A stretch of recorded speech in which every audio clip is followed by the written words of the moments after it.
बूढ़े आदमी ने एक खास तरह का हेलमेट पहना, ऑक्सीजन ट्यूब जोड़ी और 4 लाख किलोमीटर लंबी सेफ्टी रोप को कसकर बांधा। फिर पूरे आत्मविश्वास के साथ वो पत्थर फेंकने वाली मशीन पर लेट गया। तभी उसका सहायक जोर से हथौड़ा मारता है और बूढ़ा आदमी पल भर में आसमान में उड़ जाता है। सिर्फ 2 साल 6 महीने में वो वायुमंडल को पार करके चांद पर पहुंच गया।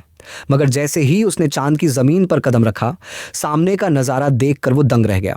चांद की सतह पर इधर उधर बेतरतीब ढंग से न जाने कितनी लाशें बिखरी पड़ी थीं। असल में ये सारे वो लोग थे जो उससे पहले हुए प्रयोगों में कुर्बान हो चुके थे, और वो बूढ़ा आदमी उन्हीं असफल प्रयोगों की कड़ी मेहनत के बाद पहली बार सफलतापूर्वक चांद पर पहुंचा था। लेकिन इस वक्त वो भी उसी मुसीबत में फंस चुका था।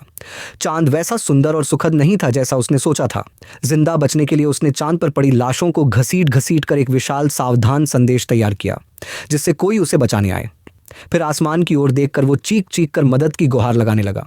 तभी अचानक उसकी कमर से बंधी सेफ्टी रोप खींचने लगी। जब तक वो कुछ समझ पाता, एक जबरदस्त खिंचाव उसे सीधा खींचकर किसी घने जंगल में ला पटकता है। होश आने पर उसे पता चलता है कि वो वापस धरती पर अपने प्रयोगशाला वाले स्थान पर लौट चुका है। सेवक उसे देखकर तुरंत उसके पास दौड़ते हैं। बूढ़ा अब राहत की सांस ले रहा था। उसे लग रहा था कि आखिरकार उसका चंद्र अभियान सफल हो गया। लेकिन तभी एक ताकतवर रक्षक आयुष अचानक सामने आ जाता है।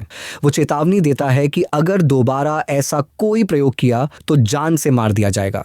असल में वो बूढ़ा एक नया ग्रह खोजने के लिए कुछ भी कर गुजरने को तैयार था। वो गुस्से से भर तो गया, मगर आयुष से टकराने की हिम्मत नहीं जुटा पाया। इसलिए वो चुपचाप अपने महल लौट आया और अपना मन शांत करके दोबारा प्रयोग शुरू करने की सोचने लगा। तभी उसका नौकर कांपते हुए एक चिट्ठी लाता है। उसमें लिखा था कि अगर वो ये पागलपन नहीं छोड़ेगा तो उसे इसका गंभीर अंजाम भुगतना पड़ेगा। बूढ़ा उस धमकी को हंसी में उड़ाता है और अपनी नौकरानी को व्यंग्य भरा जवाब लिखवाने का आदेश देता है। कुछ ही दिनों बाद उसका 80वां जन्मदिन आता है। सेवक एक भव्य केक बनाकर लाते हैं, लेकिन जब वो उसे छक रहा होता है तभी उसका बेटा उसे एक खास तोहफा देता है, एक पुरानी पॉकेट घड़ी जो ढेर सारी यादों से भरी होती है। उस पल बूढ़ा भावुक हो जाता है और आखिरकार अपने परिवार के पास लौट जाता है। इसके बाद वो एक शांत और खुशहाल जिंदगी जीने लगता है।